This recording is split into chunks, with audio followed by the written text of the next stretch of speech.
ያሽ ላንቺ እኮ ነው የሰጠውሽ። አሽቺው እንጂ ወይስ አሽተተሽ እስከምትደሳሰች ድረስ ዞር ልበልልሽ? አታቀኝም እኮ ለማታቆሱ ዝም ብሎ አበባ ይሰጣል እንዴ? አንቺን አላቅሽም። ሴቶች ግን አበባና ቸኮሌት እንደምትወዱ አውቃለሁ። ያሽ አመሰግናለሁ።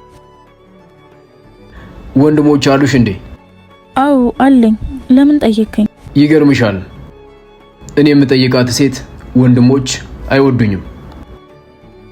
ምናልባት ካንተ ይሆን ችግሩ? እህታቸውን ስለፈለኳት ነው ወይስ እነሱ እንድታገቢ የፈለጉትን መላጣ ሼባ ስላላገባሽ ነው? መጥፎ ሰው ትመስላለህ ልበል?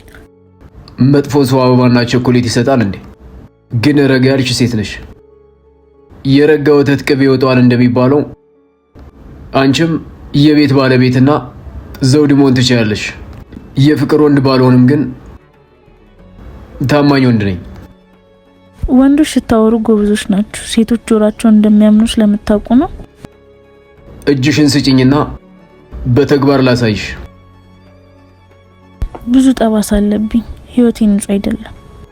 እኔ ስለ ህይወት አልጠየኩሽም። ህይወቱ ንጹህ የሆነ እንኳን ሰው ቅዱሳን የለም። በዚህ ምድር ላይ ህይወቱ ንጹህ የሆነ ሰው ካሳየሽኝ ሰማይን በእጄ ነክቼ አሳይሻለሁ። ሰው አያስፈልገኝም ባልኩበት ሰዓት ነው የመጣኸው። ልመነህ? እኔን ሳይሆን እኔን ወደ አንቺ ያመጣኝን አምላክሽን እመኘው።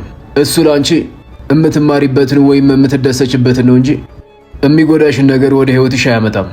ካጠፋሁ ተቆጣኝ እንጂ እንዳታይ።